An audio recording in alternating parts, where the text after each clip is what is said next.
non sei.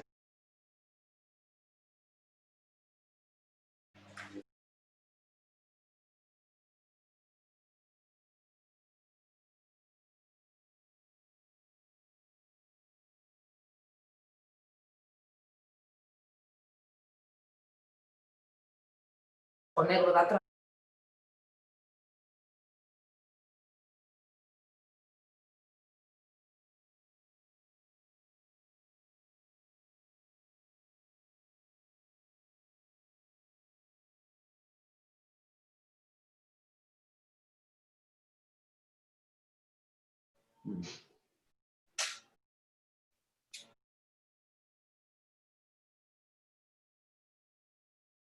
Os foros de debate del progreso e hoxe tamén del Diario de Pontevedra, nunha edición en formato digital que ven dada pola situación sanitaria que estamos a vivir, pero que ainda así promete ser moi interesante por canto imos tratar un dos temas máis importantes para o desenvolvemento das cidades, a mobilidade, e que está sendo unha prioridade dos gobernos, mesmo nun momento como o actual, no que a pandemia está a cambiar os desplazamentos individuais. Temos hoxe con nós a 5 convidados, aos que imos presentar e iremos dando paso. Primeiramente, temos a Miguel Anxo Fernández Lores, alcalde polo BNG desde 1999 de Pontevedra, unha cidade que viviu unha gran transformación, sobre todo no eido da mobilidade nestas 2 décadas, ata o punto de ter recibido premios internacionais por hilo, e que tras esta breve presentación nos fará un resumen deste traballo feito polo seu equipo.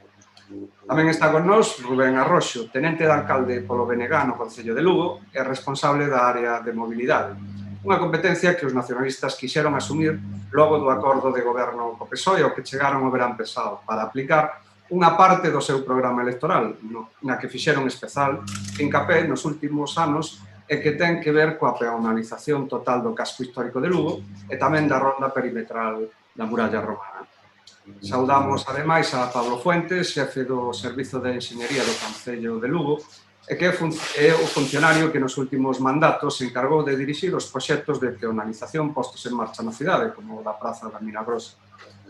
Tamén estará con nós máis adiante, porque todavía non se pode incorporar, a presidenta da Asociación de Autoescuelas de Lugo, Mónica Pérez, un sector que ten moito que dicir no deseño do tráfico das cidades, posto que os profesores están a diario nas rúas e saben da importancia que a seguridade e a fluidez ten na mobilidade das cidades.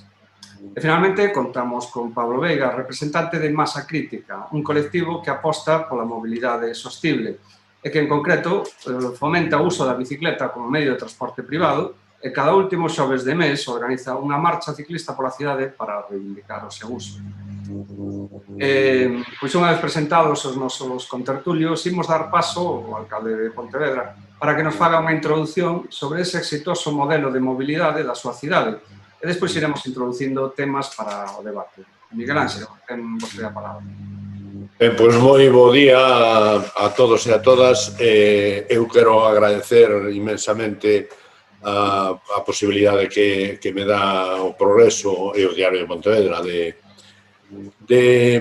falar de Pontevedra, que a min gustame moito falar da miña cidade, en relación coa súa transformación urbana, unha transformación feita para poñer as persoas en primeiro lugar, non? Nós, ante a situación que tiña Pontevedra no ano 99, que é unha cidade como todas, pero que estaba no límite da ocupación do espacio público, maioritariamente por vehículos a motor, vehículos privados, tiña unha altísima contaminación acústica, contaminación tamén do ar polas emisións, e tamén unha cuestión fundamental que foi unha das que nos fixo tomar decisións políticas, que era a falta de autonomía das persoas, especialmente das máis débiles, no espacio público. Estou a falar de nenos, de persoas de idade ou de persoas con algún problema de discapacidade. Isto facía de Pontevedra unha cidade pouco atractiva, de alguna maneira con unha sensación de expulsar a xente que nos visitaba e os propios cidadáns, e decidimos, pois xa hai 21 anos, tomar unha decisión política, obviamente, que é transformar a cidade cun criterio fundamental que é poñer as persoas, ou poñer o espazo público a disposición das persoas, non?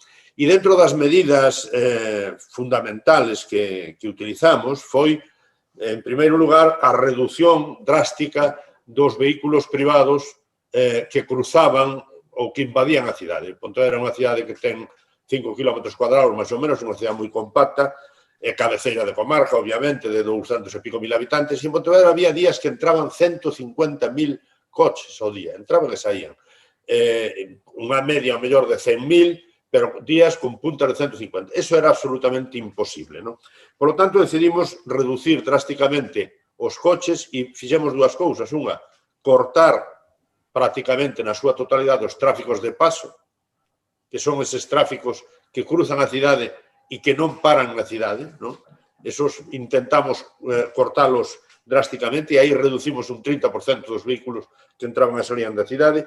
E logo, o outro tráfico importante que non é operativo é o tráfico que nós chamamos de axitación, que é ese tráfico que entra na cidade a partir das 8 ou 9 da mañán durante todo o día e que non ten onde aparcar no espacio público da cidade, nos aparcamentos en superficie. E está dando voltas e voltas e voltas, ocupando o espacio público, contaminando e provocando accidentes. Eses son os dous tráficos que intentamos eliminar e o que sí fixemos foi potenciar os tráficos imprescindibles para que a cidade funcione. E cales son? Pois son o acceso aos garaxes das persoas, ou, vamos, dos vehículos que teñen garaxe, o transporte público, a mensaxería, as emerxencias e incluso toda a actividade económica alrededor da carga, descarga, etc. Eses tráficos, que son os tráficos en destino, que son os tráficos imprescindibles para que a cidade funcione, sempre pensamos que son moitos, non son moitos, son moi poucos e son perfectamente compatibles con unha cidade dinámica e con unha cidade na que o espacio público pode ser utilizado mayoritariamente polas persoas, non? Claro, isto, desde o punto de vista urbanístico ou operativo, o que implica é reducir espacio para os vehículos a motor. Nós tiñamos un ratio de 70% do espacio público, plazas, rúas, etc., estaban destinados ao vehículo a motor e un 30%, máis ben escaso, estaba destinado a usos peonís ou usos de mobilidade sostible, non? Cambiamos esa cousa. Puxemos o 70% para usos das persoas e puxemos o 30%, ou quizá un pouco menos, para uso dos vehículos. Por lo tanto, que fixemos? Aumentamos as beirarrúas.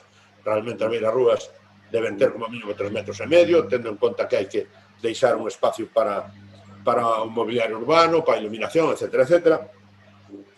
E fixemos plataformas únicas en rúas, bueno, rúas nas que si pos dúas beirarrúas, se é unha rúa de 7 metros, se pos dúas beirarrúas de 3,5 metros, quedache un carril de circulación de 1 metro, co cual non é operativo, por lo tanto, plataformas únicas donde non había espacio suficiente para poñer beirarrúas de 3,5 metros, calzada de 3,5 metros tamén, e despois unha zona de aparcamento de servicios que nos parece absolutamente fundamental. Se non hai aparcamento de servicios onde a xente poida facer a carga e descarga ou incluso un vehículo privado poder ir á súa casa, deixar cousas na casa, a cargar ou descargar, etc., etc., non funciona. Nos preferimos unha plataforma única onde podes parar un momento para facer esa actividade que non poñer beirarrúa, ou sea, que non poñer unha rúa onde só hai un vehículo, un carril de circulación sin poder parar. A mí me parece que ese método non funciona. Ben, dito isto, o que fixemos foi potenciar eses tráficos necesarios e logo despois unha cuestión que é fundamental, que é a reducción da velocidade. Nos no ano 2010 aprobamos a velocidade 30 en toda a cidade, velocidade 30 nas rúas onde hai tráfico con vehículos a motor, logo velocidade 20 nas zonas con certa preferencia peatonal ou de plataforma única, pero que está calzada diferenciada das beirarrúas, e velocidade 10 que acabamos de aprobar aí agora, que nas zonas de uso peonil, mayoritariamente peonil, ou de coexistencia. Eso nos parece absolutamente fundamental. De cuestións, claro, toda a transformación urbana que se fixo, aparte de modificar ou mellorar os servizos, banda larga e todas esas cousas, O que fixemos foi mellorar tamén claramente a iluminación, eliminar todo tipo de barreiras, e, polo tanto, e unha cuestión fundamental é a implementación de aparcamentos soterrados. Hai moita xente que non ten onde aparcar, o que fixemos foi, bueno, nós temos distribuídos en toda a cidade do orden de 12 aparcamentos soterrados, donde as dúas primeiras plantas son para uso de aparcamento por hora, e a terceira planta mayoritariamente para residentes. Se dou a opción de os residentes que non tiñan aparcamento que puderan comprar unha concesión a 75 anos en prácticamente todo o sitio. Outra medida foi crear aparcamentos non disuasorios, hai que diferenciar entre os aparcamentos disuasorios e os aparcamentos de borde. Un aparcamento de borde é un aparcamento no que aparcas gratuitamente o coche, deixas ali se vas a traballar ou todo o día e en 5, 10, 15 minutos estás no centro da cidade. Están ubicados en todo o perímetro da cidade, de maneira que, dependendo de onde vayas, vas a un ou vas a outro. E sempre hai unha distancia razonable de andar sin necesidade de levar o coche ao centro da cidade. Ben, eso... E logo fixemos unha cuestión que nos parece fundamental, que son os aparcamentos de servizos. Eses aparcamentos que están no centro da cidade, donde podes parar como máximo 15 minutos a facer unha xestión na que necesites levar un peso, un coche. Eu poño exemplo sempre de levar un edredón á tintorería ou de ir a arreglar un televisor, de maneira que leva o coche, deixalo, marchas e cando xo arregle, valo buscar. Pero esos tráficos, que son tráficos necesarios para que a cidade funcione, non implican que se xenere tráfico de agitación. Nadie vai ir a unha rúa que non necesita ir a nada. Por lo tanto, non se xeneran tráfico de agitación. E son aparcamentos gratuitos. Nós, unha das decisións que tomamos ao principio, no ano 99, foi eliminar a hora, porque a hora xenera tráfico de agitación exactamente igual e non resolve os problemas. Ben, isto dá como resultado, obviamente, unha reducción drástica dos tráficos innecesarios, que xenera unha reducción drástica da contaminación e do ruído, que xenera unha disminución drástica tamén xunto coa velocidade dos accidentes graves, dos accidentes en xeral, pero dos accidentes graves e dos accidentes mortais. Nós acabamos de recibir o premio da Unión Europea da primeira cidade, o primeiro premio de seguridade vial da Comisión Europea, competindo con cidades de toda Europa, non? E ese premio é porque reducimos os accidentes, porque desde o ano 2011 hasta ahora non tuvemos ningún morto no espacio urbano por atropello nas zonas, en fin, tratadas por esta transformación urbana. Bueno, e creemos que eso é moi importante. Aumentou, ademais, a apetencia a vivir nunha cidade destas características, aumentou tamén a economía terciaria, os desplazamentos que se fan na cidade de Pontevedra maioritariamente son andando ou en bicicleta, estamos a falar do 72% dos desplazamentos son andando en bicicleta, se disminuiu esa contaminación, dixen, os accidentes, bueno, e todo isto que se foi facendo, bueno, se fixo obviamente por moitas razóns, pero unha delas é porque hai que facer cidades habitables e outra é porque necesitamos que os nenos e as persoas maiores poidan ocupar o espacio público con certas garantías, non? Neste sentido, eu sempre dou un dato que se dice que os nenos no Estado español están unha media de media hora, unha hora ao día ao aire libre. Iso é unha barbaridade. Por lo tanto, temos que permitir que o espacio público se poida utilizar.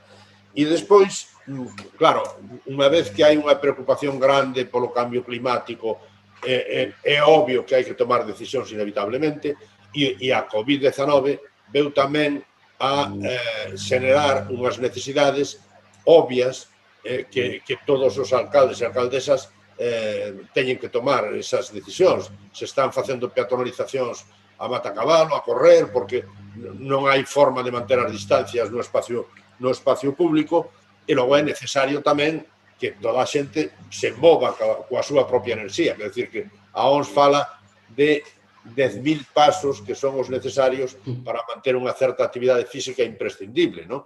E por eso tens que promover a peonalización, mellorar a calidade do aire, etcétera, etcétera, non?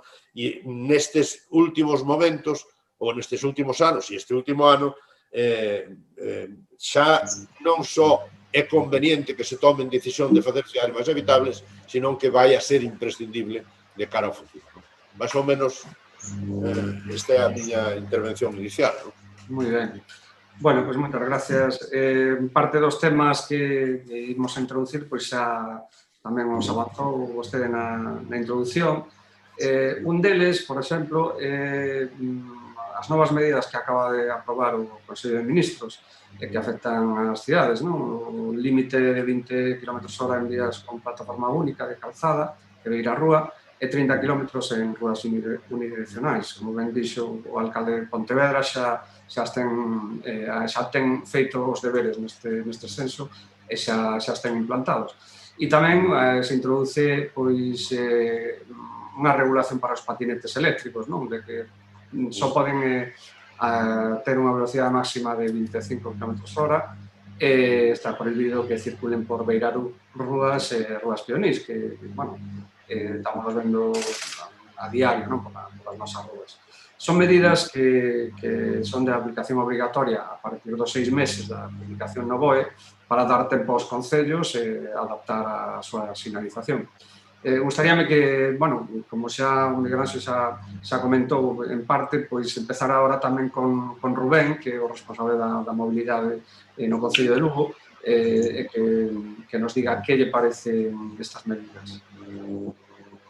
Hola, moi bo día. Bueno, primeiramente agradecer al Diario El Progreso e o Diario de Pontevedra pois esta tertulia e tamén a todas as persoas que estades hoxe aquí que dende diferentes ámbitos pois tedes moito que aportar, non?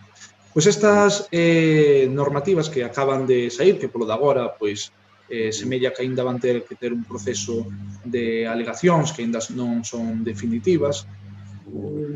Teñen cuestións que eu creo que son positivas, pero outras que igual deberían revisar. Son positivas, primeiro, que os VMPs, os patinetes eléctricos, pois é evidente que necesitaban unha regulación. Agora mesmo pois non existía, ou as que existían eran moi antigas, estaban pensadas máis no que podan ser incluso as cadeiras de rodas eléctricas ou vehículos dese estilo, pero non para estes vehículos modernos que acaban de aparecer. Que, ademais, eu creo que son vehículos que tamén poden apostar por unha mobilidade totalmente sostible, non?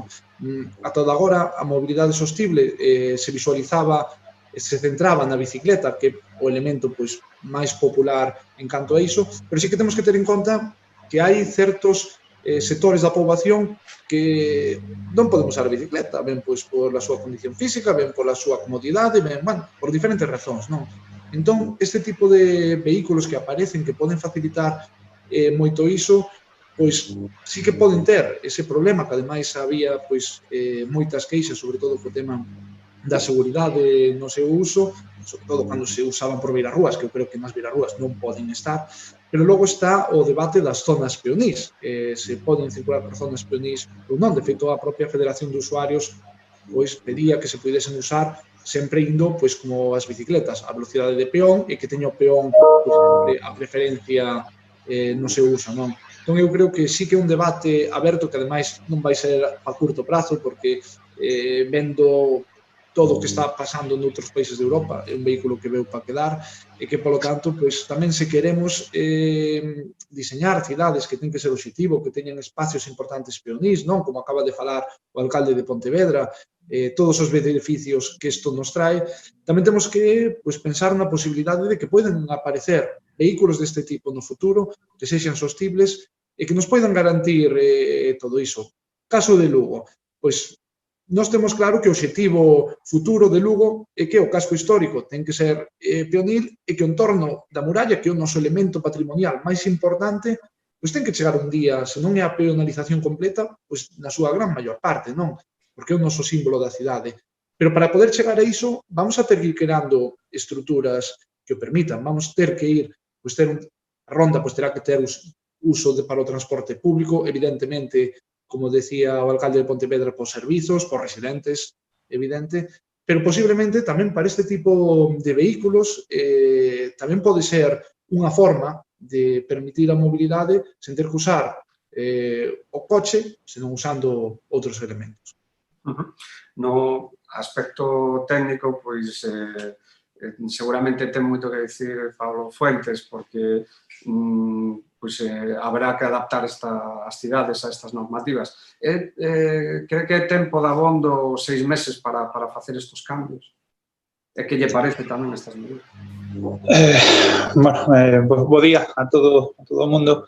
En principio, é un paso que levábamos tamén dando agardando moitos, sobre todo técnicos municipais, e que era un debate no que sí que sentíamos que había un certo vacío, que é como se regula ou como se aplica un regulamento de circulación ou outro tipo de normativas ao ámbito específico do que son as cidades. É dicir, en moitos casos, esa normativa obedece a unha necesidade que ven de moitos anos atrás, que se foi adaptando pouco a pouco, pero que, por decirlo de unha maneira, como norma de rango superior, entrar nas cidades costaballes un pouco e regular ese temas tan evidentes como pode ser a regulación da velocidade, deixábanse nas mãos das, neste caso das autoridades municipais, das propias policías locais, e sempre entraba un pouco en franca oposición porque parecía que o criterio, pois, entre comillas, podía chegar a parecer arbitrario ou non lexítimo, non?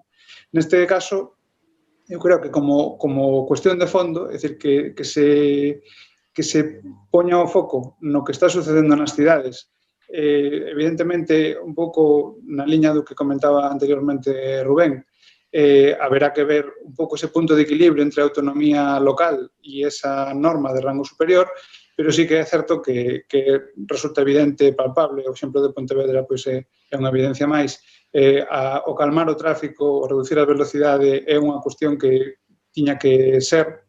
Nos, cando se decidiu o tema de reducir a velocidade da ronda, houve moitísima polémica, moitísimo conflicto, foi unha cuestión que costou no seu momento non xustificar, porque evidentemente o argumento que se puña en contra en riba da mesa era unha cuestión de capacidade e iso é facilmente desmontable, pero sí que a percepción que temos é que, pois que perdemos, por decirlo de unha maneira, como cidadáns, un grado de liberdade que tiñamos de poder ser un pouco máis a presa ou poder decidir a velocidade e que non nos a impoñan, e iso, evidentemente, ao conxunto da cidadanía, pois, como primeira reacción, é a poñernos un pouco en contra, non? Ou, polo menos, en garda. Na parte que corresponde do que me comentabas ou me preguntabas do tempo para adaptarnos, eu entendo que vamos a facer valer, aínda que teñamos que reforzar a sinalización en algunha zona, esta norma ao final é unha norma de carácter xeral, o cual vai a ser de aplicación directa. Entendo que sin necesidade de unha sinalización que inicialmente supoño que apoñaremos, sobre todo para irnos adaptando, porque estes cambios evidentemente tenemos que reforzar un pouco ou complementar esa norma de rango superior para que todos nos afagamos a que as velocidades en función da tipoloxía da rúa ten que ser unha ou outra, pero eu penso, por exemplo, unha cidade como Lugo, que ese cambio en 6 meses ben organizado se debía poder, polo menos o que a sinalización no ámbito da velocidade. Outro tipo de cuestións que se están anunciando nos medios de comunicación, porque evidentemente aínda non temos coñecemento polo miúdo do contido e do alcance de moitas destas medidas, máis que nada os trazos xerais. Igual algunha desas outras cuestións pois sí que ten máis enjundia ou máis dificultade para poñer, digamos, decir, todo, hai que pensar que a sinalización é fundamental para que despois quen ten que facer o exercicio de autoridade e vixiar o cumprimento da norma teña un aval, digamos, real para poder sancionar e poder facer cumprir a norma. Se a dúbida é que non está ben sinalizado ou que falta, evidentemente entramos nun terreno de inseguridade que a policía, en este caso local, pois impediría velar e garantizar o cumprimento desa norma. Bueno, e para os membros de masa crítica seguramente que é unha boa noticia da reducción da velocidade, non? Pablo Veiga, que opina desta nova normativa? Sí, tes que poñer o micro. Sí, encender o micro. Sí, non se está escuitando. Si podes encender o micro, Pablo. Se parece que non te escoitamos, Hola, agora sí. Hola. Bueno, pois non sei se me escoitaste. Sí, perfectamente, Xota. Bueno, nosotros como ciclousuarios, que así como nos definimos, os que utilizamos a bicicleta como medio de transporte, toda aquela medida que vaya encamiñada a calmar o tráfico de vehículos de motor, pois claro que estamos a favor de ese tipo de normas. Aquí en Lugo, cando se estableceu a zona, o límite de 30 na Ronda da Muralla, houve moitísima polémica, cando, curiosamente, todos os grupos políticos o aprobaron en pleno, e vemos que co paso do tempo, pois, bueno, pois que é unha medida que, unha vez que nos afacemos a ela, que non crea ningún inconvinte. É dicir, os inconvintes que crea son moito menos que as ventaxas. Entonces, respecto a esa medida, nosotros estamos a favor, por suposto. Como integrante do movimento Masa Crítica, bueno, teño que decir que aquí en Lugo pues, levamos con esta iniciativa xa máis de 12 anos, celebramos a 150 edición o pasado mes, como ben dixeches ti no principio deste acto, reunimos nos últimos xoves de mes e o noso obxectivo é promocionar a utilización da bicicleta como medio de transporte. Nunha cidade con das características de Lugo, creemos que é un medio de transporte pues, eficaz, económico, ecolóxico, saudable, que ten unha serie de ventaxas que bueno, están aí á vista. Eso é a nosa finalidade deste movimento, que é un movimento universal, que se celebra en moitas cidades do mundo, e que aquí en Lugo pues, xa levamos 12 anos, repito, con el e seguiremos celebrando na medida das posibilidades. Ben. Alcalde, suporá algún problema aplicar esta nova normativa na súa cidade? Sí, non temos sonido. Si, non estamos escutando.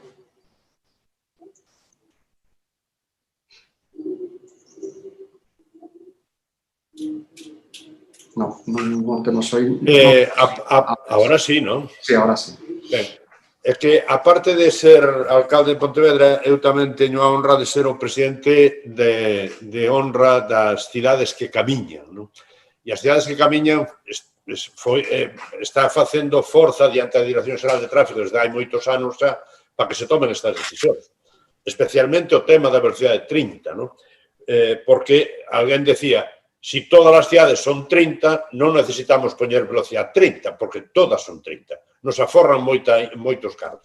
O problema é que aprobaron a velocidade 30 a gas donde hai 2 carrís de doble dirección, etcétera, que nós temos aprobado toda a cidade. Pero, bueno, aí habrá que señalizar 50 e o resto será 30, non?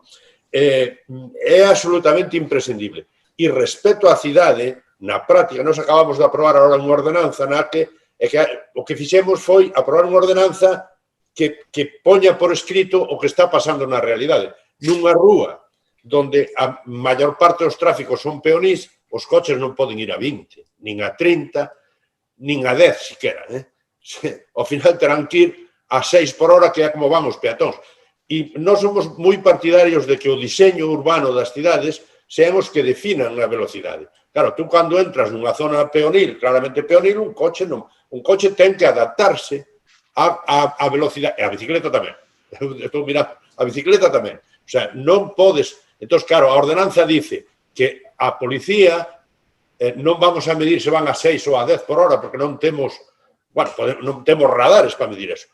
Pero un policía municipal pode multar a unha persona cando vai circulando a unha velocidade que pode xenerar problemas de accidentes coas persoas que van, non? Quer dizer, cando fai o que se considera unha condución temeraria, non? Por lo tanto, eu creo que isto é un avance importantísimo, pero hai que seguir avanzando nesta línea. E logo hai unha cuestión que non se falou, e é que a velocidade 30 non se pode conseguir en base a que poñas radares para a velocidade 30. Eso non funciona.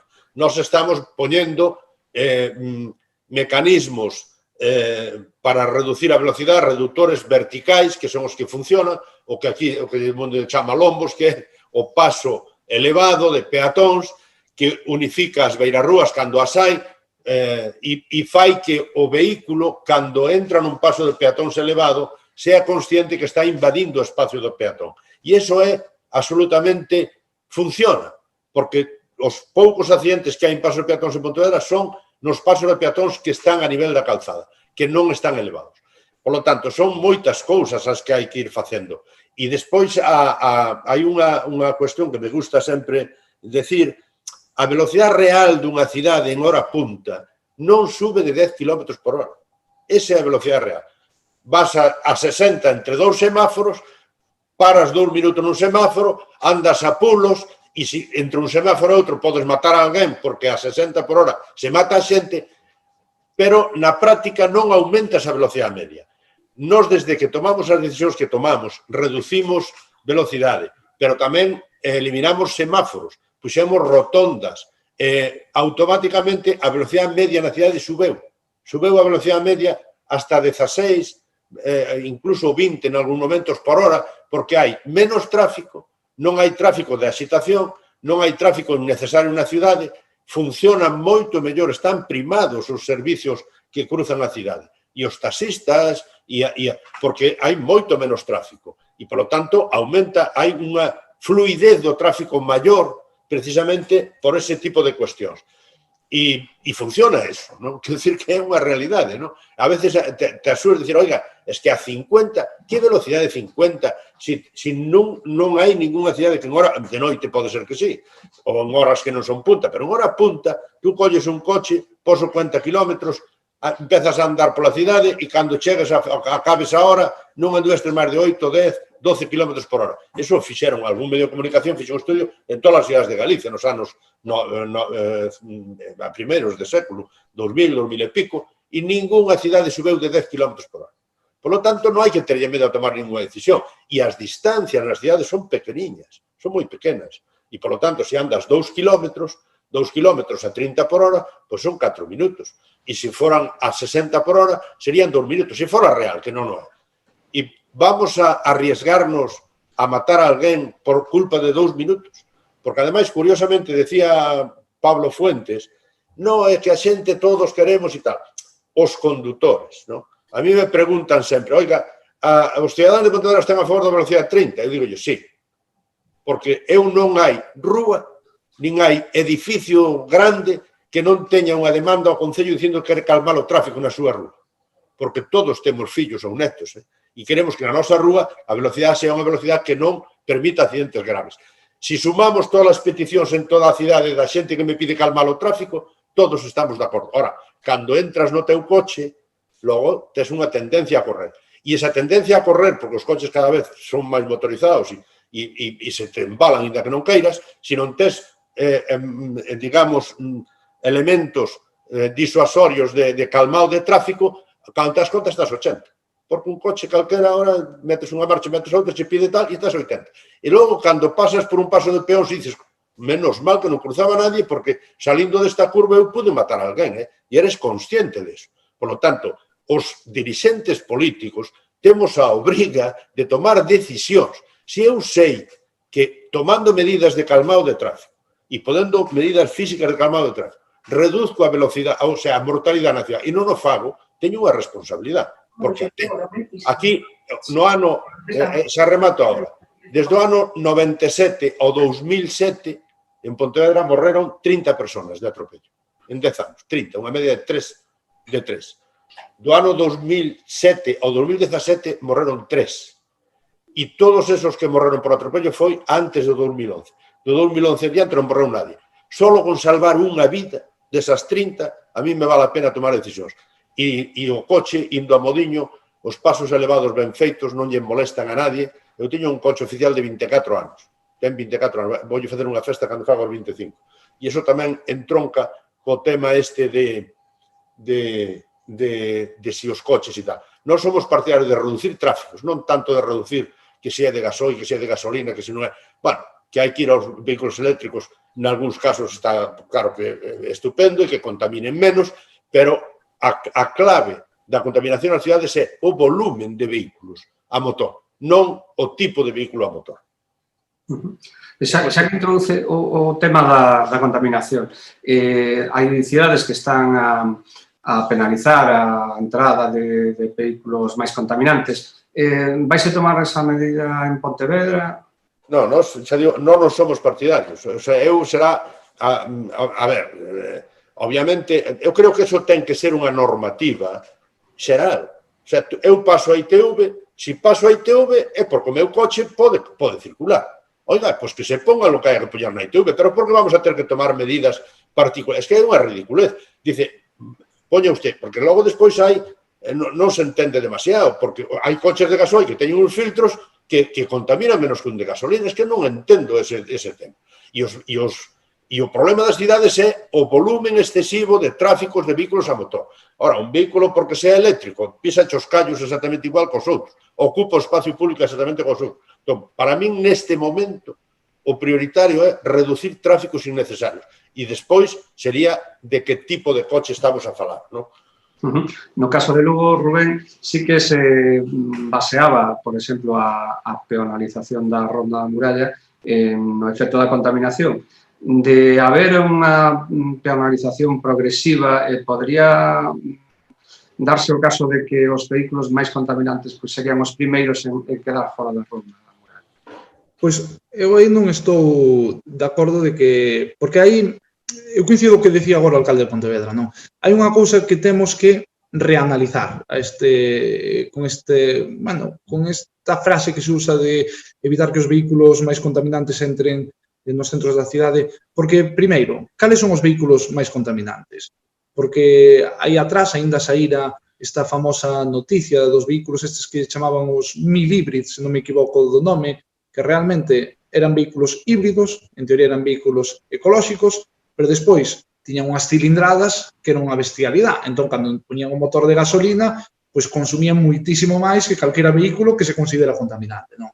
E despois tamén, claro, eses son vehículos que non todo o mundo ten acceso a eles, porque precisamente a maioría da xente que ten os vehículos que se consideran máis contaminantes son a xente que teñen unhas rentas inferiores, que non se poden permitir mercar un que leve o criterio eco. Entón, eu creo que aí hai que buscar a liña precisamente que decía o alcalde de Pontevedra. Temos que intentar igualar, que se unha zona, temos que buscar que haxa cada vez zonas nas que se use menos o vehículo privado, que se pode utilizar outros medios de transporte público, camiñar, bicicleta, o que sexa, e tratar de evitar esa diferencia, porque senón, ao final, o que acabamos é castigando a unha parte da sociedade con un suposto criterio ecolóxico que habría que analizar, como decía co exemplo ao principio, se realmente é un criterio ecolóxico, non?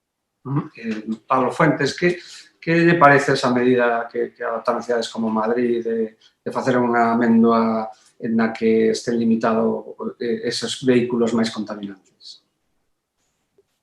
E se é aplicable a Lugo? Non temos sonido. Digo, eso introduce unha cuestión que é a do propio control. É dicir, a facilidade ou dificultade de control, da definición dese espazo.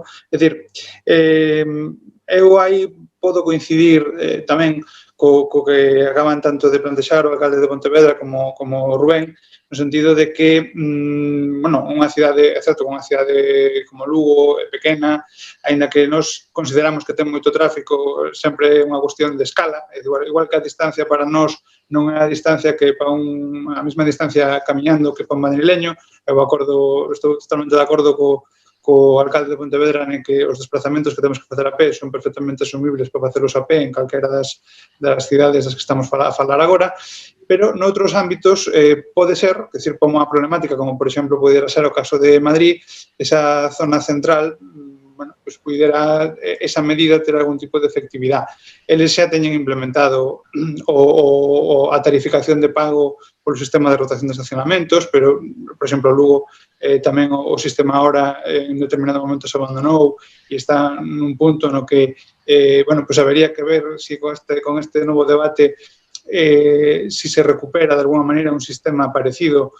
Evidentemente hai que reconfigurarlo totalmente de acordo a outros parámetros que non eran os que había no 2015, por exemplo, e que con toda esta irrupción de novas formas de mobilidade, estas novas normas, Co cual, eu entendo que neste momento igual o debate ten que ser máis, pois, tal como decía o alcalde de Pontevedra, de volumen de vehículos e non o mellor da propia tecnoloxía dos vehículos, porque podemos generar outro tipo de situacións, digamos, inxustas, un pouco como comentaba Rubén, vencelladas o mellor a un nivel de renda, é dicir, de xente que non poida ou que poida acceder en función desta situación. Eu creo que esas medidas de limitar ou restringir o acceso en función do tipo de vehículo, o mellor en grandes urbes pode ter un sentido, en cidades, dende logo, como a de Lugo, entendo que non sería o camiño, nin unha prioridade e posiblemente non sería o camiño a seguir.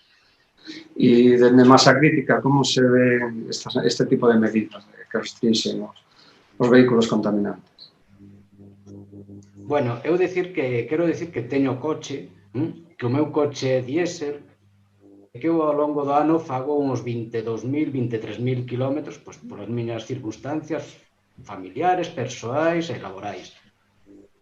Cada 4 ou 5 anos eu cambio de coche, porque me sale mellor comprar coche cada 5 anos que estar aguantando 10, 15 ou 20. Entón, eu son usuario de vehículo a motor. Pero dentro da cidade eu procuro non, é que eu non utilizo o coche. Eu desplázome andando ou en bicicleta. Un dos nosos lemas, a veces levamos detrás das nosas bicicletas un coche menos. Pois de eso se trata, de que se utilice o menos posible o coche dentro de espacios urbanos. Creemos que eso, o tema do diésel de gasolina, o meu coche consume 4,2 litros por 100 kilómetros. É un coche novo, con novas tecnoloxías. Eu non creo que o meu coche contamine máis que outros de gasolina. Entendo eu. Eso non é o problema. Estou co que acaban de decir. Limitar os coches de diésel. Non creo que seña unha cidade das características de Lugo, desde logo non creo que seña operativo. Bueno, vamos a introducir, estamos un ritmo algo máis lento para tratar todos os temas. Entonces, vamos a continuar con outro tema importante para a mobilidade das cidades, que é as peonalizacións. En Lugo avanzouse, en Pontevedra tamén, pero claro, cada vez que se plantexa unha nova peonalización, pois surxe o dilema de se pode danar o comercio, sobre todo hoxe en día que o sector comercial xa non só polo COVID, sino pola venta por internet está moi afectado. Alcalde, como cree que se deben facer as peatonalizacións para manter ese equilibrio, de que sea dinámico o comercio das cidades de actividade? A ver, brevemente, porque isto dá para falar moito, non? Unha cousa obxectiva. Nos peonalizamos o centro histórico porque por unha cuestión de que é o atractivo máis grande da cidade, pero nos peonalizamos e calmamos o tráfico en toda a cidade. Incluso temos velocidade 30 en todo o rural, porque nunha carretera que non ten beirarrúas, que non ten arcén siquera, ir a unha velocidade maior onde hai peóns e da que sean menos que nas cidades é un peligro total e absoluto. Por lo tanto, temos velocidade 30 en prácticamente todos os viales municipais, incluídos os do rural. Dito isto, nas rúas peonalizadas e nas rúas axacentes penalizadas, todos os comerciantes das rúas axacentes penalizadas queren entrar no sistema. Hai unha demanda porque se quedan fora do circuito, por unha cuestión absolutamente razonable. E é que donde a rúa está peatonalizadas, a xente está. E donde non está peatonalizada, non está. Por lo tanto, decía un señor xa hai 21 anos que lle preguntaban, a mí nunca me entrou un coche a comprar un libro nunha librería. É que é un tema tan de sentido común. O sea, desde que se peatonalizaron as rúas, o pequeno comercio multiplicou por 3 as ventas. Dice, quen máis vende no mundo é Zara e Inditex. Non coloca as tendas nas circunvalacións de 4 carriles, coloca no cogollo central da cidade máis peatonal posible. En Pontevedra fixemos algún estudo e o 90% da xente compra tanto alimentación como roupa e calzado andando. Por lo tanto, non é verdade, é mentira. O que está afectando ao comercio local é a crise económica, o COVID-19, a venta online e as grandes superficies. Iso é o que está afectando. Pero as cidades, para ser habitables, o comercio funciona. Unha cidade con bo comercio local fai unha cidade máis habitable. E o comercio funciona. O problema é que o comercio ten esas IVAs en fin, é complicado no momento actual, non? Competir con algunhas franquicias, con grandes superficies, coa venta online, é complicadísimo. Pero as peonalizacións favorecen o comercio local, sin dúbida ninguna. Eu creo que ningún comerciante local ten que ter medo a peatonalizar, todo o contrario. Lle damos todas as facilidades para a carga-descarga, lle damos todo, oiga, e facemos unha cidade máis apetecible e atractiva. Eu creo que esa dúda debían olvidala xa. O que pasa é que cando se fan obras para peatonalizar, ao mellor eses 2 ou 3 meses, pois a verdade é que se nota máis e a xente se pon nervosa. Pero na larga, bueno, non hai dúbida de que favorece claramente o comercio local, non? Muy bien. Bueno, vamos a saudar a Mónica Pérez, a presidenta da Asociación de Autoescolas de Lugo. Bueno, decirlle que xa tratamos algúns temas, como, por exemplo, a implantación de novas medidas que aprobou o Consello de Ministros. E, bueno, ya estamos falando das peonalizacións. Que lles parece ao sector que, bueno, que cada vez haxa pois máis rúas peonís e que se este levando o tráfico pois fora dos centros das cidades. Mónica? Bueno, primeiro, moitas gracias por invitarnos a participar neste foro. Simplemente decir que o sector o que estamos é realmente un pouco preocupados pola falta de formación que se vai exixir para poder utilizar tanto os patinetes eléctricos como ata agora o que é as bicicletas. Os usuarios que comparten a rúa cun patinete eléctrico, a partir de agora entendemos que deberían de ter unha formación que permita saber das normas de tráfico xa que comparten as rúas cos restos dos conductores de outros vehículos de motor. É certo que este Real Decreto ven a variar o que é a utilización das beirarrúas, a prohibición, por tanto, de utilizalas por este tipo de patinetes eléctricos, pero non exixe unha formación previa. E temos que decir que hai moitos usuarios, especialmente xente que ten a dificultade o mellor para poder acceder a un vehículo de motor e se fai usuario deste tipo de vehículos, como poden ser os patinetes, pero que non dispón dunha licencia, nun permiso de conducir e, polo tanto, non conoce as normas e comparte as rúas co resto dos usuarios.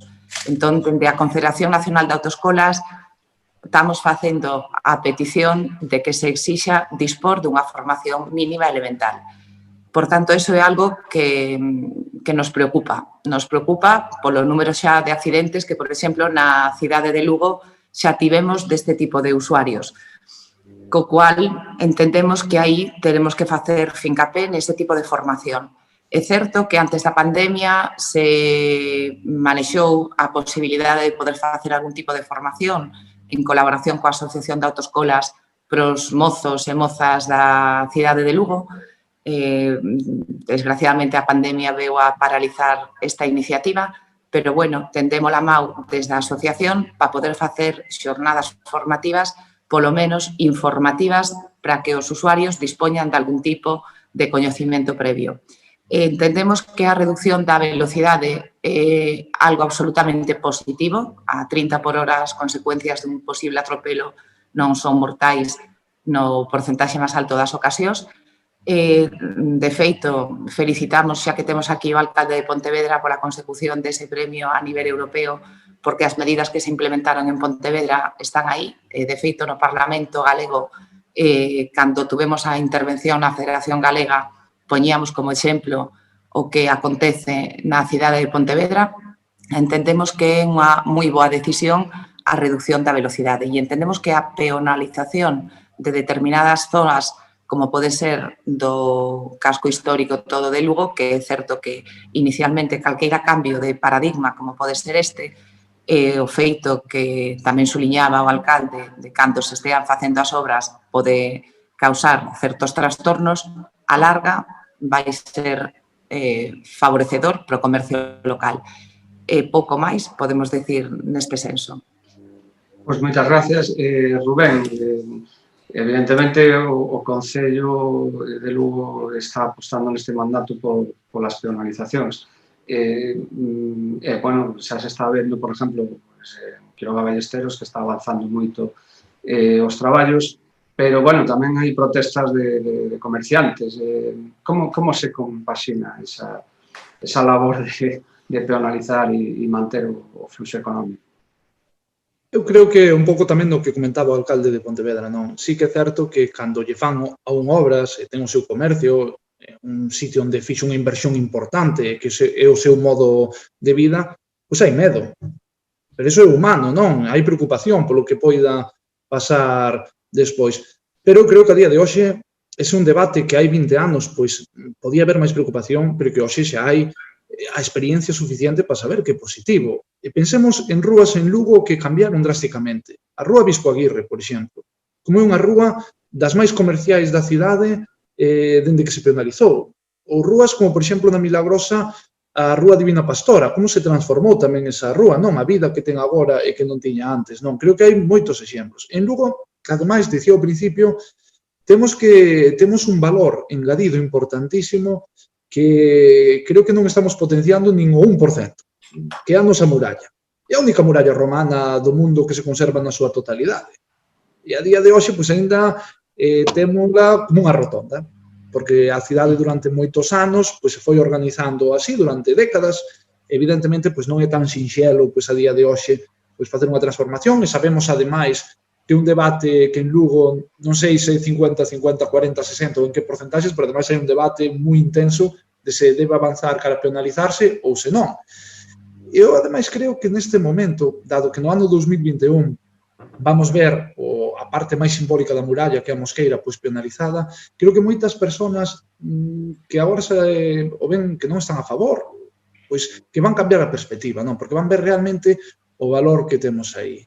E despois hai outra cuestión. Durante estes últimos meses, a raíz da pandemia do COVID, tamén se cambiaron moitas perspectivas. Vimos que cando queríamos ir ás rúas, pois realmente temos nas rúas menos espacio do que pensábamos, non? E quedou demostrado non en Lugo, senón creo que en prácticamente todas as cidades que tiveron pois, durante moitos anos atrás pois, un deseño como se facían as cidades nos 80, nos 70, pero agora vimos, a raíz desa situación, como, mira, nos últimos meses, estaba aquí anotando, houve ata 7 grupos de veciños que pedían penalizacións concretas de rúas en diversos barrios, porque se atopan con que hai barrios que prácticamente non ten nin zonas verdes, nin zonas peonís, en que entón que saes e o único que tes é unha beira rúa dun 1,20 m ou dun 1,50 m, é o único sitio no que podes estar, non? E para ter un espacio realmente no que poder estar fora do teu piso de 80-90 metros cuadrados,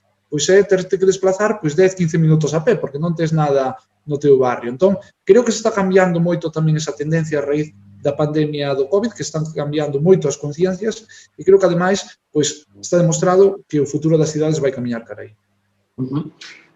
Pablo Fuentes, quería, no aspecto técnico da dificultade de penalizar para mobilizar, bueno, para que o fluxo de tráfico vaya por outras zonas. Pasou no caso da penalización provisional que, ou, bueno, de unha parte da ronda, non? De haber acortado un carril durante o desconfinamento. E se fala que, bueno, que Lugo ten un problema a hora de canalizar ese tráfico por a configuración das rúas, non? O tráfico que se corte da muralla, canalizarlo por outras rúas. É difícil conseguir, por exemplo, a penalización da ronda da muralla. Hoxe en día. Bueno, aí teríamos que un pouco centrar a análise fundamentalmente por tramos, tramificar, por exemplo, a ronda, porque hai espazos na ronda da muralla ou tramos da mesma que serían incluso a priori, dende o punto de vista estritamente técnico da viabilidade de desviar ese tráfico, hai un tramo que é bastante evidente que ten unha alternativa natural e lóxica pola propia configuración da trama urbana que o que está comprendido entre a Praza de San Fernando ou a Porta de San Fernando e a Praza de Bispo do Ario. É dicir, a Rúa Concepción Arenal convírtese nunha alternativa paralela próxima ao fluxo da Ronda, pero, bueno, non podemos esquecer cal é neste momento a morfoloxía un pouco socioeconómica desa rúa de cara a materializar unha alternativa de tráfico e penalizar. Sí que é certo que aí teríamos moita máis facilidade para decidir o itinerario, vamos a decir, alternativo.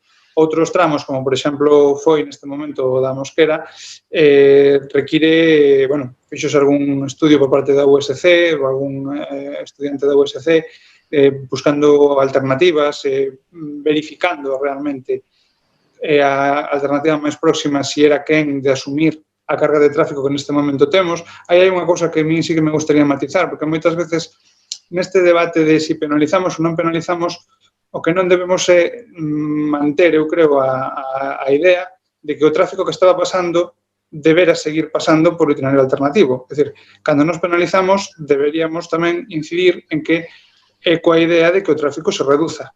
É dicir, estamos disuadindo, por decirlo de unha maneira, tamén de que se empregue o vehículo, co cual ese itinerario alternativo, ainda que non o vamos a dimensionar pensando ou procurando que teña capacidade do que estamos neste momento a suprimir, a idea é que ese itinerario, primeiro, é un desvío, non é tan inmediato, non é tan atractivo, a priori, vamos a dicir, e, en segundo lugar, non deberamos condenar o seu tratamento para que non teña mellor outros usos de estacionamento e demais, por exemplo, o caso que eu falaba agora de Concepción Arenal, é dicir, a alternativa inicial sería decidir retirar o mellor estacionamento de Concepción Arenal e poñer 2 carriles para ter a mesma capacidade a priori que teríamos na Ronda para decidir que todo o tráfego da Ronda ten que pasar por ali.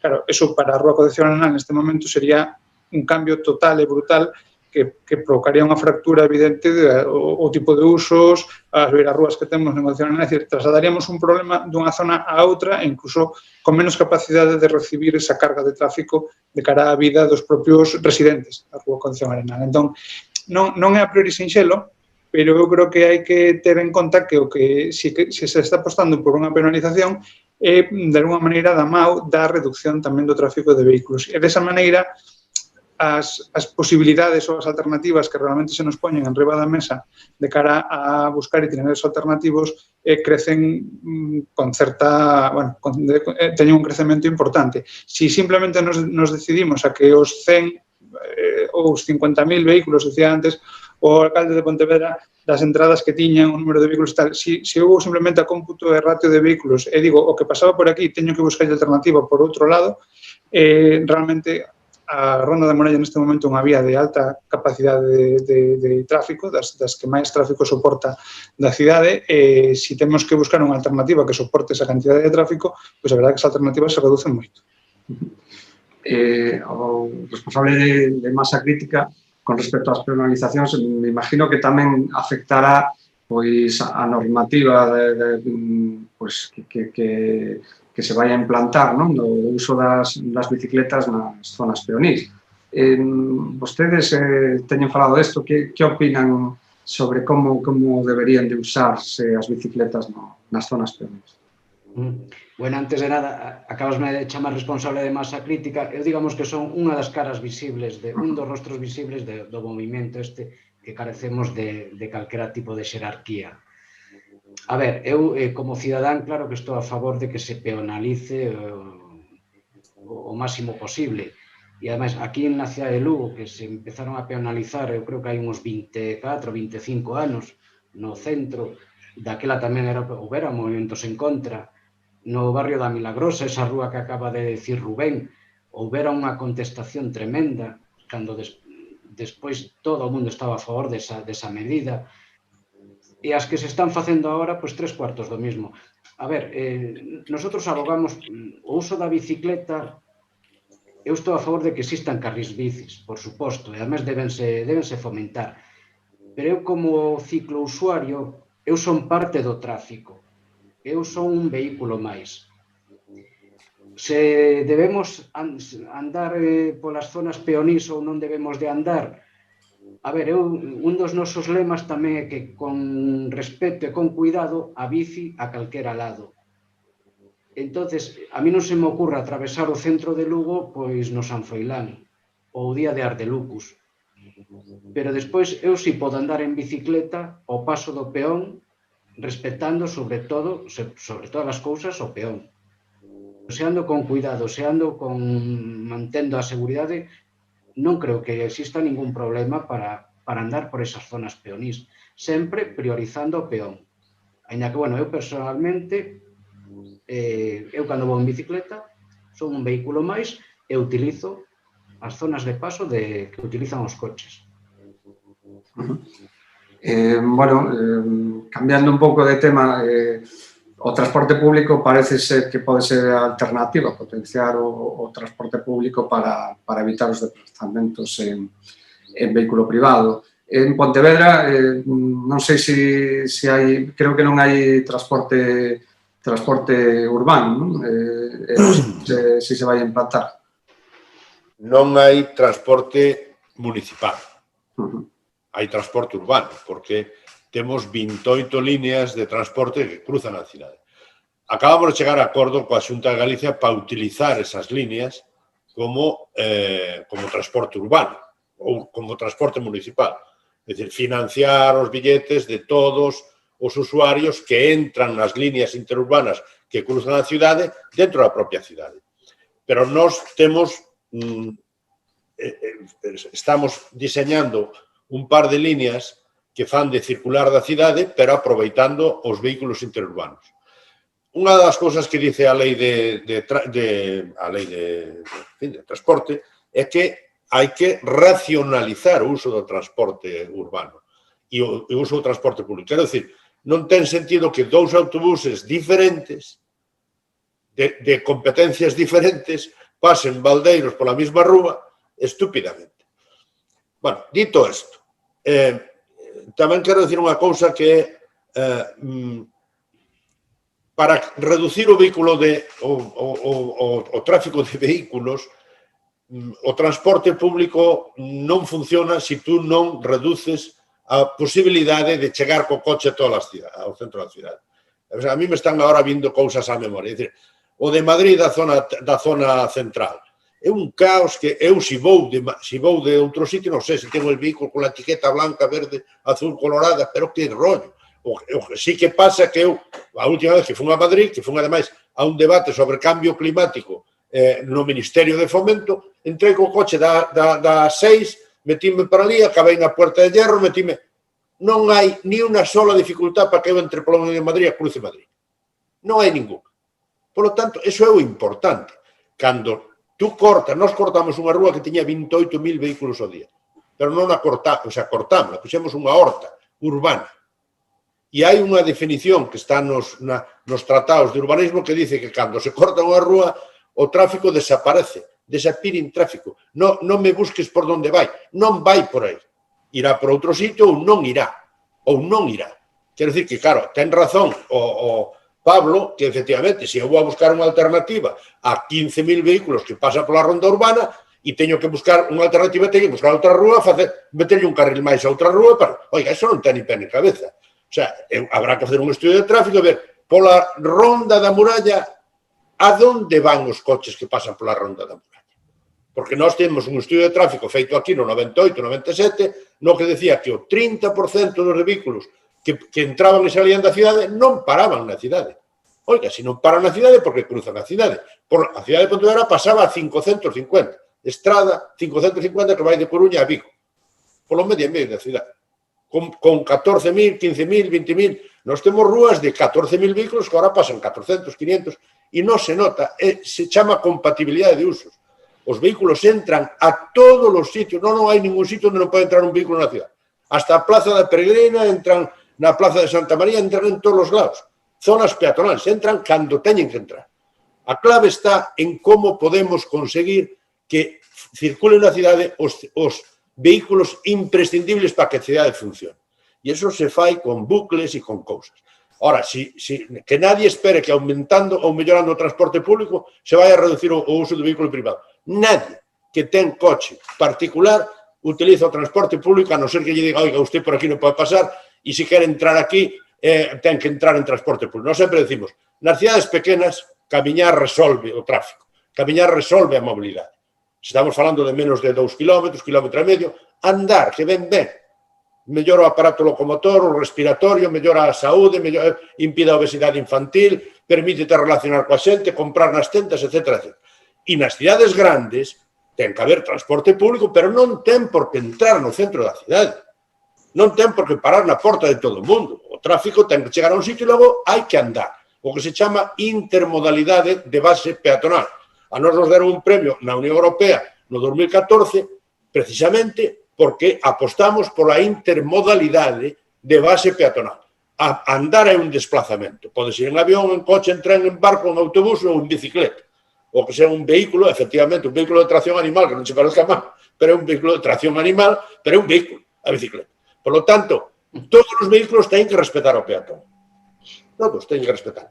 E é compatible. E a mí o que máis orgulloso que estou é cando vou pola cidade acompañando a televisión alemana ou a televisión francesa ou a australiana, que todas viñeron por aquí, e de repente o cámara da televisión alemana dice que ven un coche. Dixe, oiga, deixa o coche.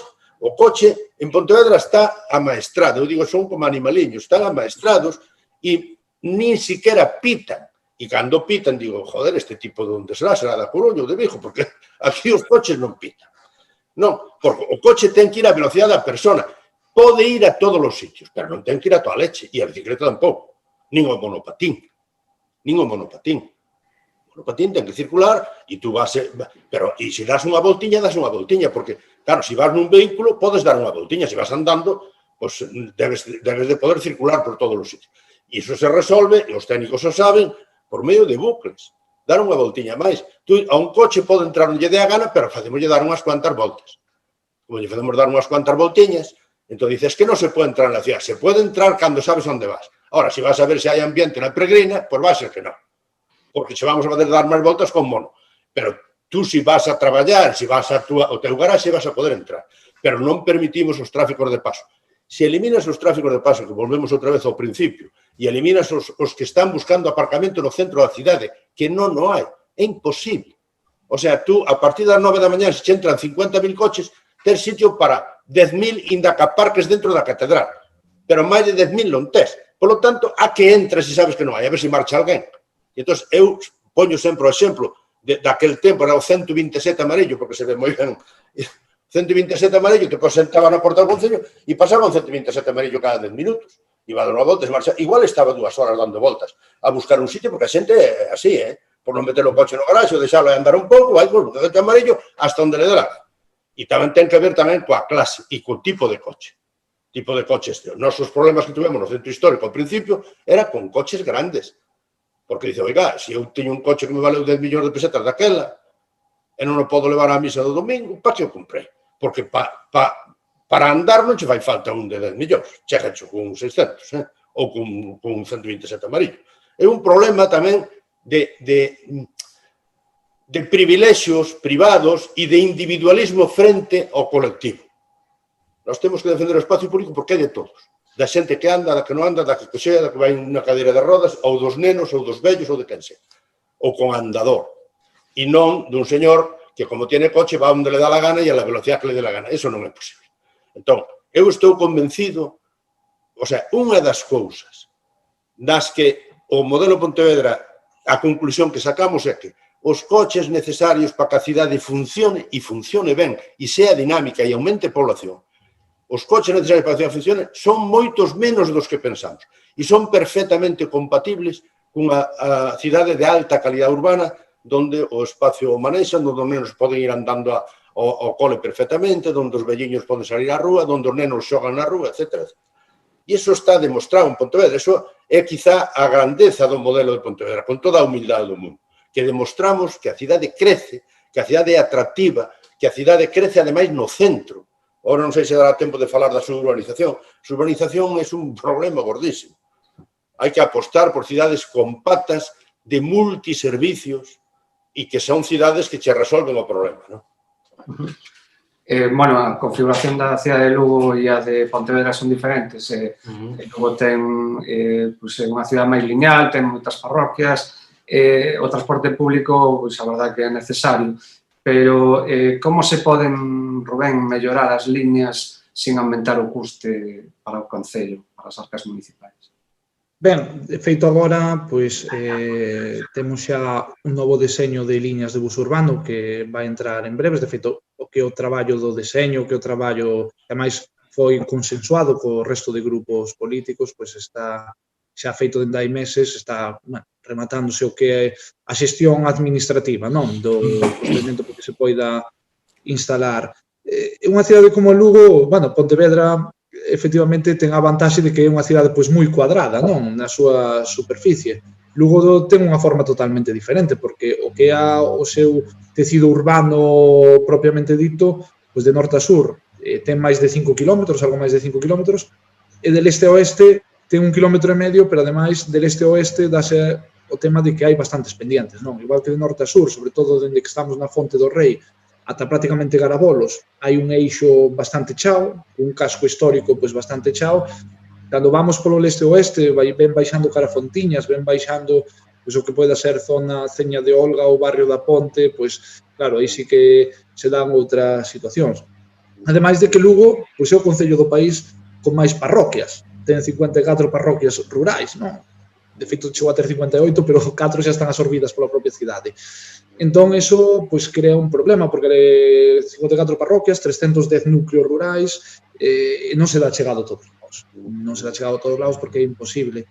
Pero sí que a idea deste transporte público que precisa a cidade é, sobre todo, ese eixo grande de 5,5 km de norte a sur, que teña un sistema no que ti te podes poñer na parada dun bus e saibas que menos de 10 minutos vai pasar un bus que vai atravesar a cidade, de norte a sur.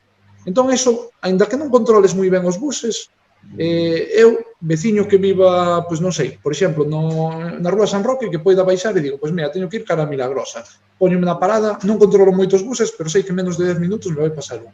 Non, pois esa é a idea que se intentou tamén crear con isto, porque é o movimento que máis se vai usar, porque se eu vivise pois, en San Roque e quixera ir a Fontiñas, pois evidentemente estou a 7 minutos a pé, pois non vou necesitar o bus, vou necesitar cando teña que moverme pois, a 30 minutos, non? E aí é cando realmente creo que pode haber un cambio no que é o uso do vehículo privado, que aí, para cambiar o vehículo privado, fan falta dúas cousas. Fan falta cambios no que é a infraestructura da cidade, non? No que pode afectar as rúas, no que pode afectar o transporte público, pero fai falta unha segunda parte, que é a concienciación, que iso igual é máis difícil, non? Porque temos que intentar apostar entre todas e todos por darlle unha volta se realmente sempre que collemos o coche, se realmente é necesario, non? Iso, pois, por cuestión de costumbres, a veces é máis difícil. Igual que o tema de ir pola ronda. Moitas veces o pensas, vas co coche, méteste pola ronda, pola inercia, e dis, pero realmente é o camiño máis curto, ou igual en distancia sí, pero é o que menos tempo leva. Seguramente, se o pensamos, dámonos conta de que non, pero temos, unhas inercias pois de toda a vida que a veces é o máis difícil de romper. Os profesores de autoescuela que están todos os días nas rúas, como ven o transporte público? É mellorable? Como se podría mellorar? Porque vemos que a veces hai autobuses atascados. Que aportarían os profesores de autoescuela que están nas rúas para mellorar o transporte público? Pois, tomando un pouco tamén o testigo que nos lanza Rubén, a concienciación social na forma de utilizar o vehículo e, sobre todo, na forma de estacionar. En moitas das ocasións, os vehículos de transporte urbano teñen grandes dificultades para poder facer xiros ou para poder entrar en determinadas paradas pola mala concienciación social que temos moitos dos ciudadanos de aparcar onde non debemos, co cual impedimos ás veces o tráfico axeitado deste tipo de vehículos. Estamos absolutamente a favor da utilización do transporte público urbano. De feito, axudamos tamén a concienciación social da utilización dos aparcadoiros, que non calqueira punto da rúa é un aparcadoiro. Técnicamente, Pablo Fuentes, como se diseña, habería que diseñar logo esas paradas de bus para que non señan usadas tanto irregularmente por conductores, ou como habría que xestionar mellor logo esas paradas de bus ou o transporte transporte público.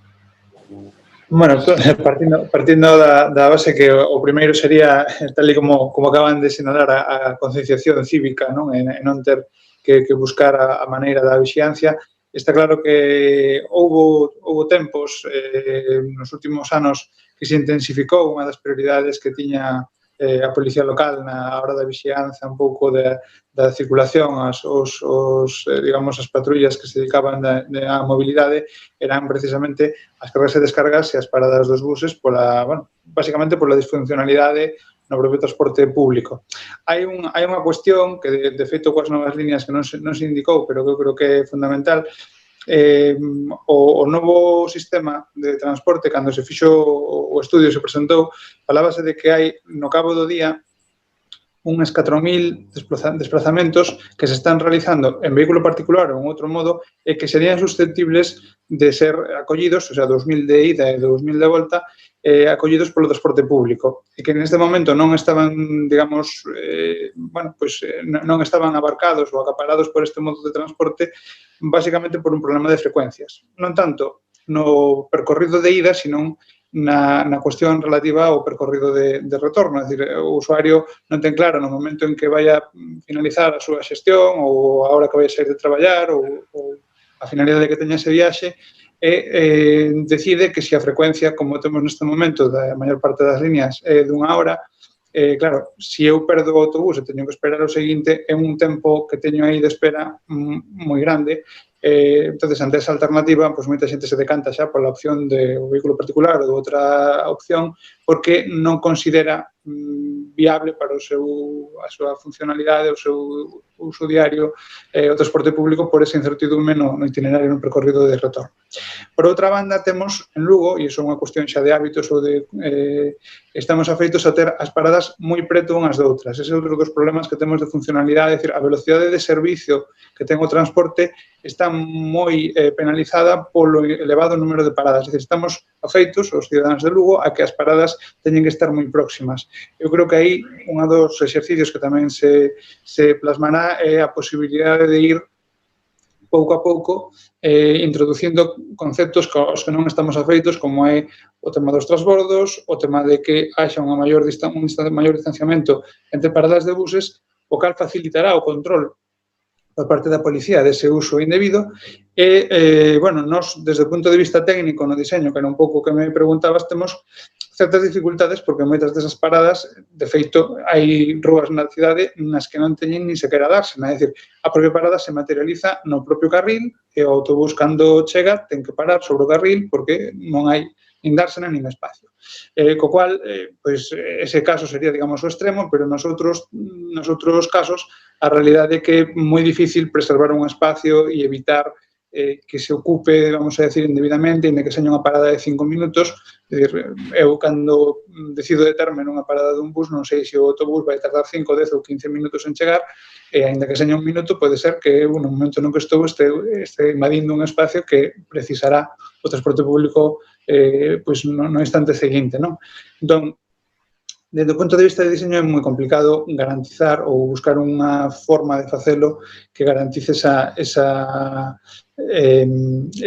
limpeza ou esa falta de vehículos ocupando un espacio que non lles corresponde. A única alternativa ou garantía se podría dar en zonas, en carriles efectivamente reservados para eses usos de transporte público, como serían carril bus ou carril taxi, onde a parada evidentemente xa está nun carril que só podería empregar ese vehículo.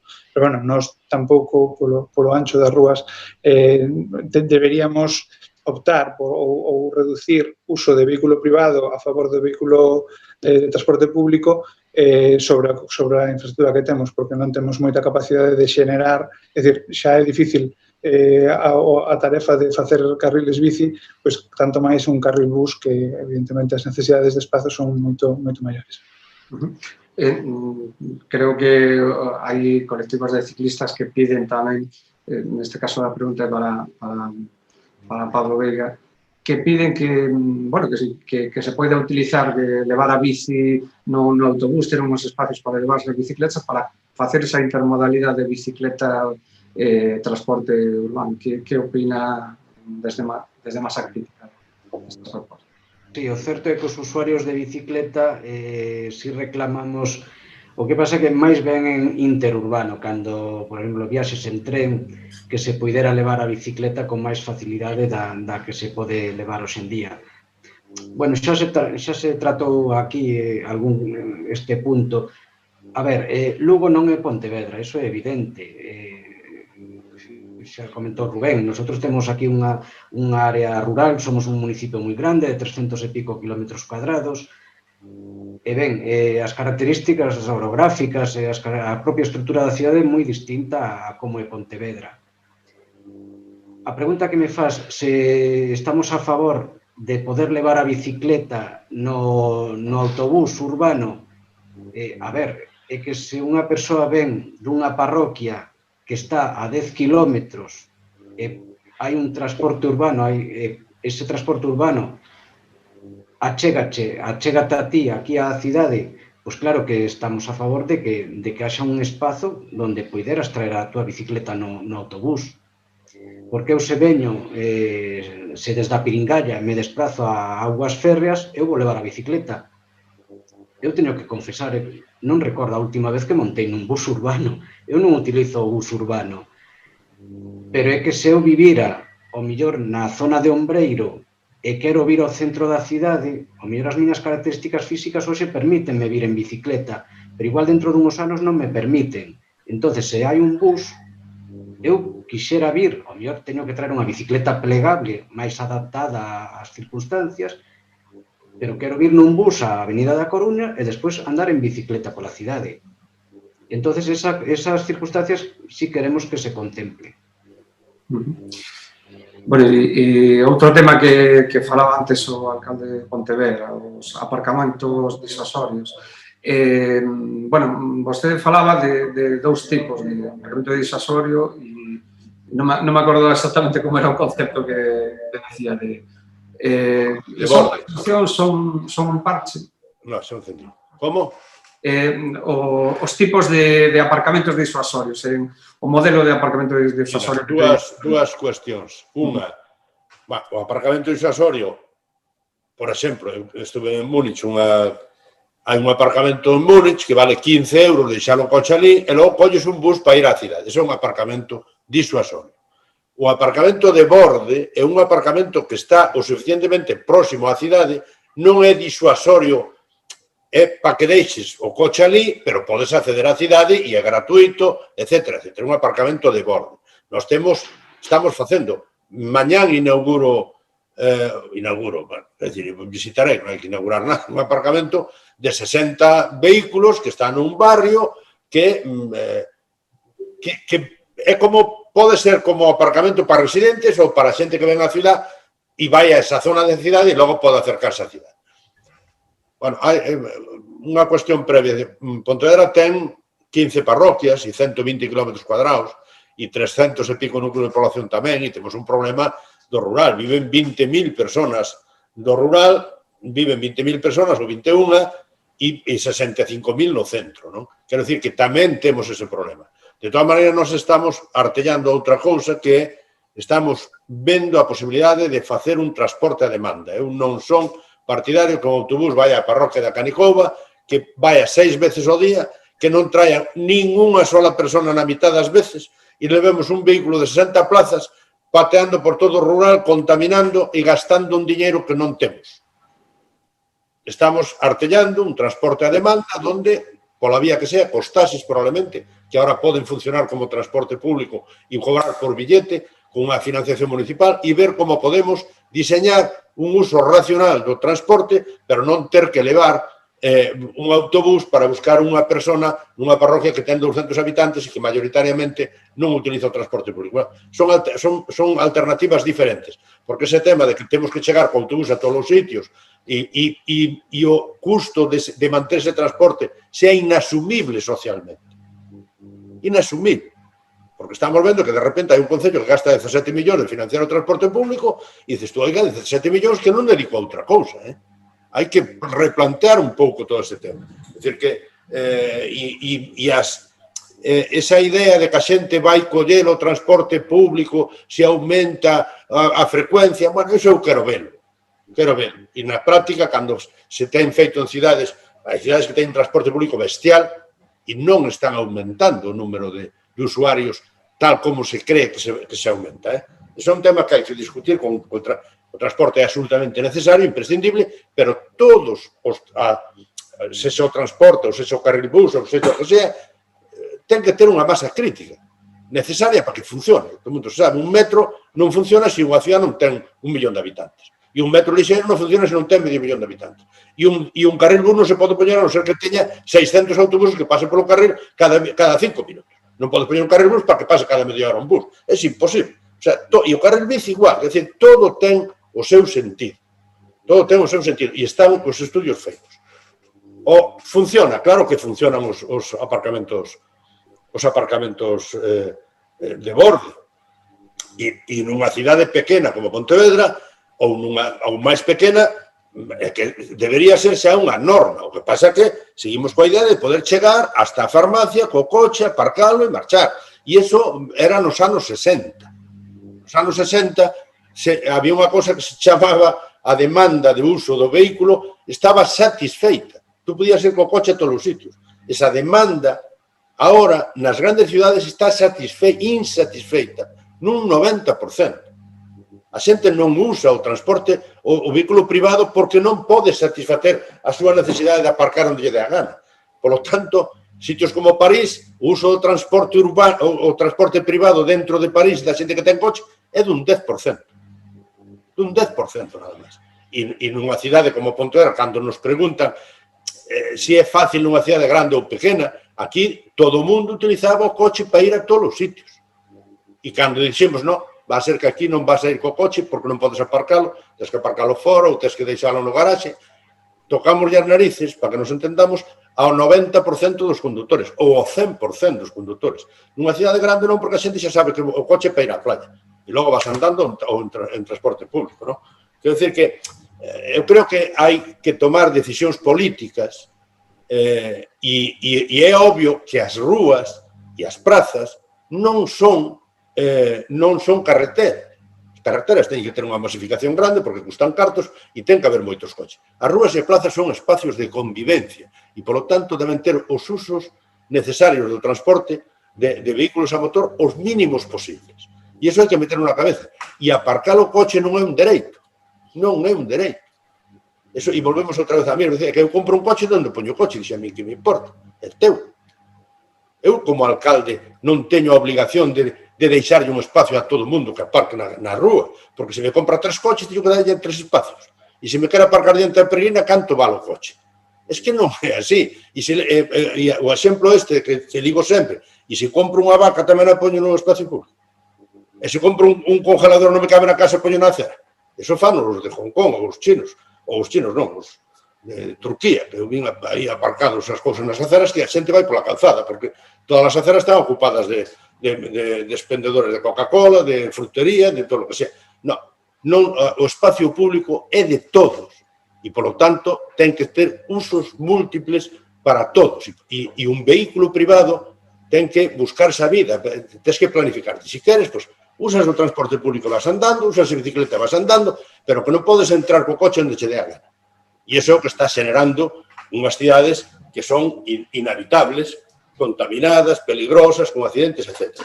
E a responsabilidade, os que temos responsabilidade de tomar decisións, temos que tomalas, ainda que ao principio poida ser conflictivo, non? Rubén, no caso de Lugo, vaise seguir apostando polos aparcamentos disuasorios e tamén vaise a volver a repoñer o sistema agora? O do sistema agora, eu creo que, ademais, xa se debateu de que non era a solución, era un sistema que funcionou no seu momento, pero que agora hai que buscar outras alternativas.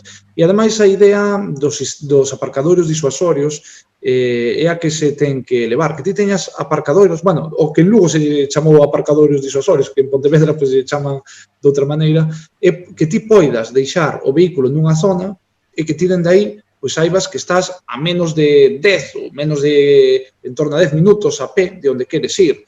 Evitar así a idea de que pois eu vou a tenda tal pois non teño por que aparcar diante da porta, porque diante da porta só vai a poder aparcar un vehículo, non? O resto pois, non van ter onde aparcar. E ao final, unha gran parte do tráfico que hai que en Lugo, seguramente cada vez menos, pero que sí que durante moitos anos había en Lugo, era a da xente que estaba dando voltas pois a ver se podía aparcar diante do sitio. Mira, se tes un sitio localizado a menos de 10 minutos de onde queres ir, pois xa vas directo, deixas ali o coche, perdes moito menos tempo, creas moito menos tráfico e dende aí vas a pé. E se acaba o problema, non? Entón, eu creo que unha cidade que tenga estrutura como Lugo, pois é o ideal, buscar esas solucións máis alá de buscar outro tipo de alternativas que se poden xerar. Se queremos ir ao propio casco histórico e queremos deixar o coche dentro do casco histórico, pois temos aparcadoiros de pago, pero se non, pois temos zonas nas que podemos deixar ao redor, que nos vamos a ter que desplazar, pois iso, menos de 10 minutos, pero que vamos a estar aí.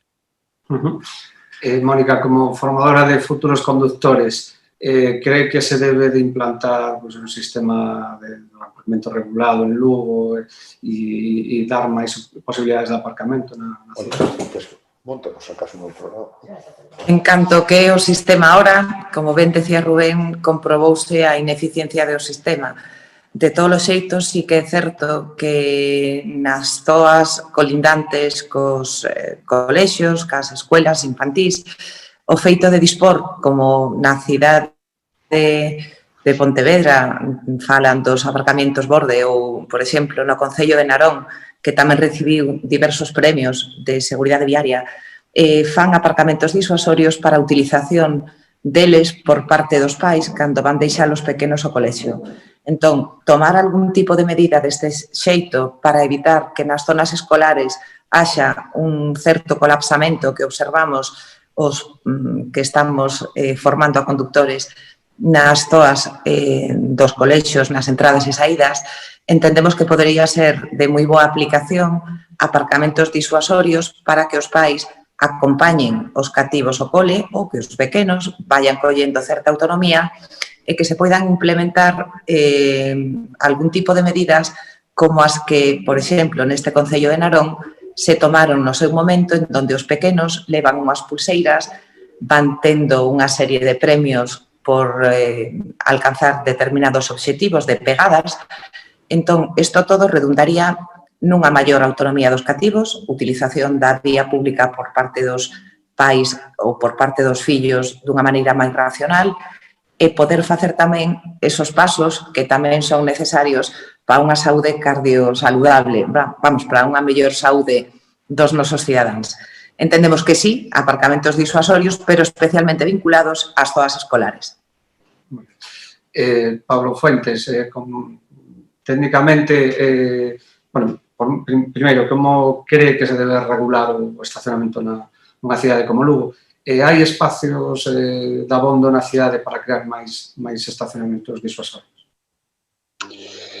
A ver, empezando polo final, os aparcadoiros que se abriron e que se están empregando neste momento obedecen fundamentalmente a oferta un pouco de parcelas de usos dotacionais non desenvolvidos que se, de alguma maneira, adaptaron a este uso que, por outra banda, é provisional. É dicir, estas parcelas, chegado un momento, sendo precisas para as demandas que foron concebidas nos desenvolvementos urbanísticos nos que están inseridas, pois é posible que esas parcelas que en aquel momento eran un solar e que agora teñen ese uso, pois teñen que obedecer ou retornar a súa intencionalidade, digamos, original. Entón, se é sinxelo, bueno, estes que se abriron realmente obedecían un pouco a oferta de parcelas ou de suelo que o Concello tiña a disposición e que era compatible coa situación urbanística facer este uso provisional, vamos a dicir, para esta finalidade. Esta primeira batida un pouco foi procurando pois, o seu espallamento un pouco para que fose realmente non estuvese polarizado nunha zona en concreto, é dicir, que obedeceran un pouco esa finalidade de aparcadoiro de borde, aínda que, bueno, igual mal denominado disuasorio, é dicir, estas cousas que a veces non sabes moi ben quen bautiza a criatura, pero en algún momento a ese aparcadoiro puxoselle ese apelido, ninguén o cuestionou e xa lle quedou para toda a vida, non? Entonces, eu creo que aí igual non é moi afortunada a terminoloxía disuasoria, un pouco por todo o que levamos falado neste momento, pero, bueno, neste caso son aparcadoiros que obedecen a esa finalidade. En relación ao tema da ordenación do estacionamento, eu creo que aí o estacionamento final é unha entra de cheo, un pouco que decía o alcalde de Pontevedra, entra de cheo na política de mobilidade. E neste momento creo que ainda máis. É dicir, como se xestione a oferta de estacionamento é determinante o nivel de tráfico que vamos a ter en función das vías. Eu sí que creo que debería haber algún sistema de xestión, posiblemente diferente o que todos temos na cabeza cando falamos do sistema ahora, posiblemente segregando ou xerarquizando as vías en función das súas necesidades ou funcionalidades, é dicir, as que están vencelladas aos usos ou mellor educativos, aos usos administrativos, logo, por exemplo, toda a parte relativa ao entorno do Parque de Rosalía, aos usos do xulgado, que teñen as súas prazas reservadas, é dicir, eu creo que hai moito onde se podería traballar ou pensar. Posiblemente non deberá haber un sistema como que tiñamos, que era evidentemente universal e para implantar en función de determinadas rúas ou decidindo rúas e pensando moitas veces na súa viabilidade económica, na xestión, na explotación e no control. Eu creo que hai que primeiro pensar hacia onde queremos ir, no sentido dos vehículos que queremos.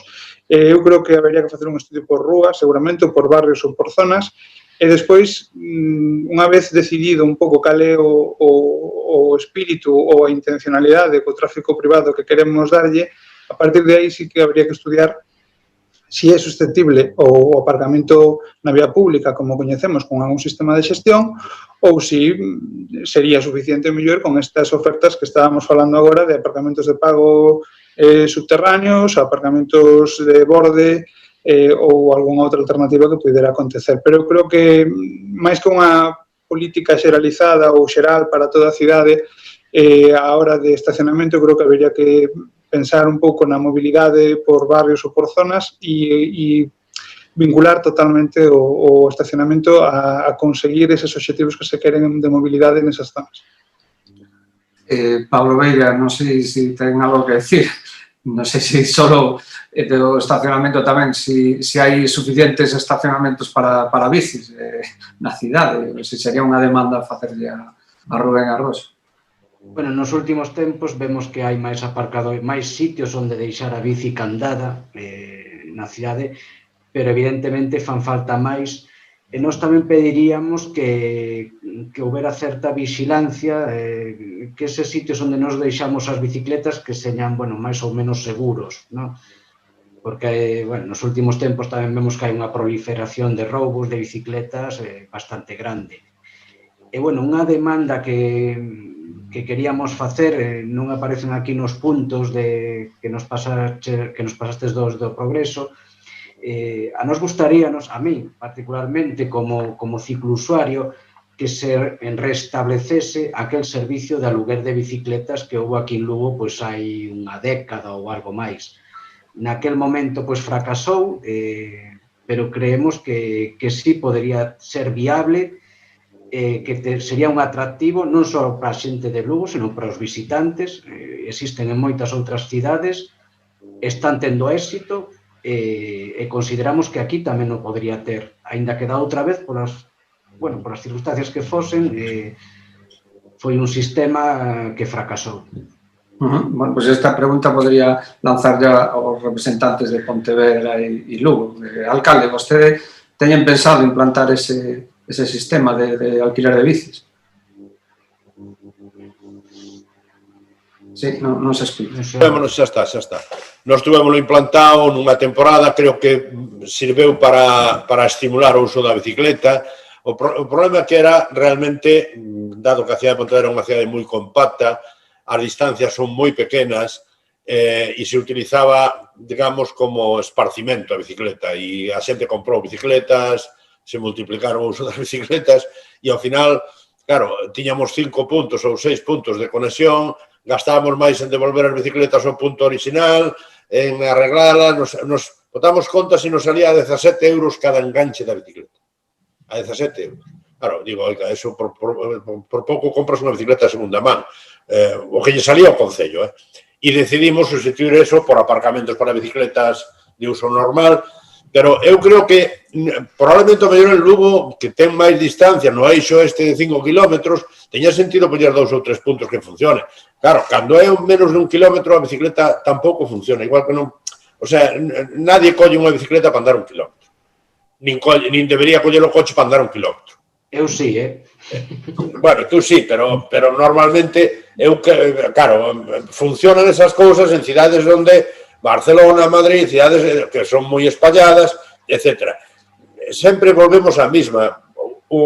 Cada cidade ten que buscar o seu propio camiño, non? E as súas propias solucións. O sea, non eso que estaba falando Pablo antes, resolvémoslo pola vía dos aparcamentos de servizos, que lle chamamos. E utilizámoslos para os colexios, utilizámoslos para os hospitais, utilizámoslos para o comercio, utilizámoslos para todas as cousas.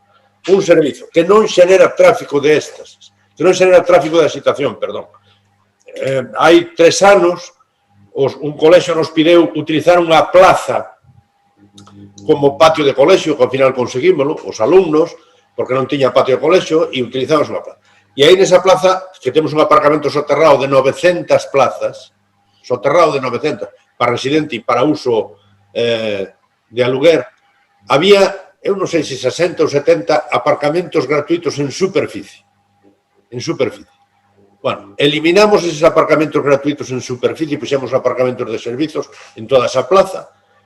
O nivel de vehículos que baixou na entrada e saída desa plaza non te lo podes creer. Entraban 10.000 vehículos e salían, e ao eliminar os aparcamentos de superficie, deixando o aparcamento soterrado, baixamos a 4.000. Un aparcamento soterrado, a xente que vai a un aparcamento soterrado vai a parque en marcha, non xenera tráfico. Hombre, hai que evitar poñelos no centro, porque todo aparcamento xenera tráfico. Pero quen xenera tráfico son os aparcamentos libres en superficie. E agora, antes.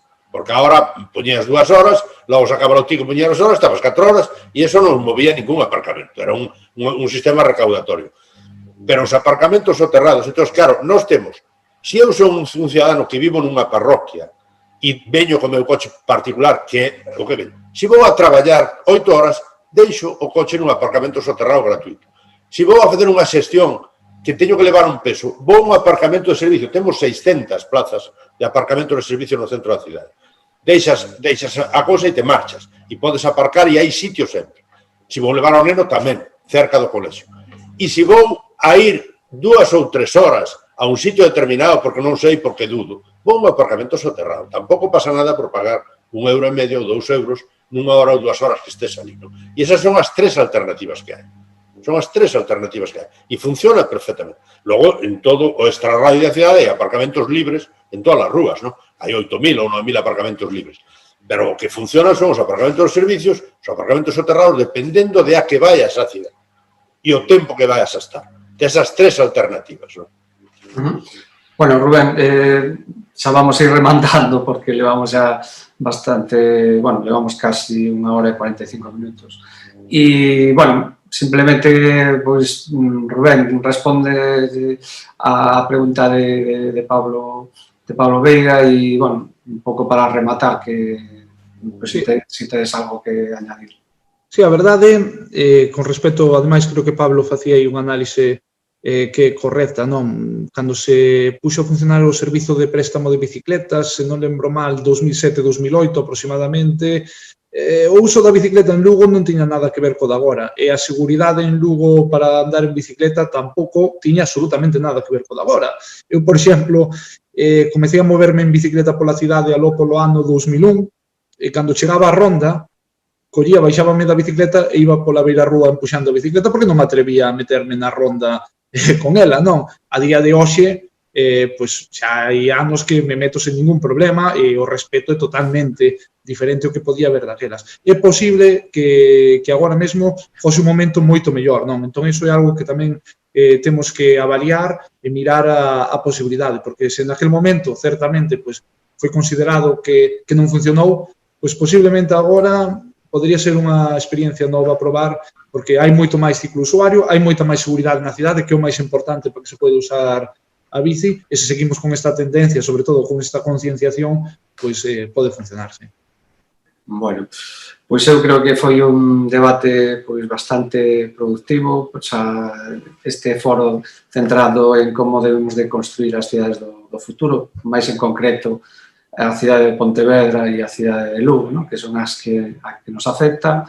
E, bueno, pois darlles as gracias pois aos participantes, ao alcalde de Pontevedra, Miguel Anxo Fernández Lores, ao tenente de alcalde de Lugo, Rubén Arroxo, ao xefe de Servicio de Enxeñería do Concello de Lugo, Pablo Fuentes, a Mónica Pérez, presidenta da Asociación de Autoescolas de Lugo, e a Pablo Veiga, representante de Masa Crítica. Moitas gracias por estar con nós e ata a próxima. Gracias. Gracias. Gracias. Moitas gracias a todos, un placer. Igual.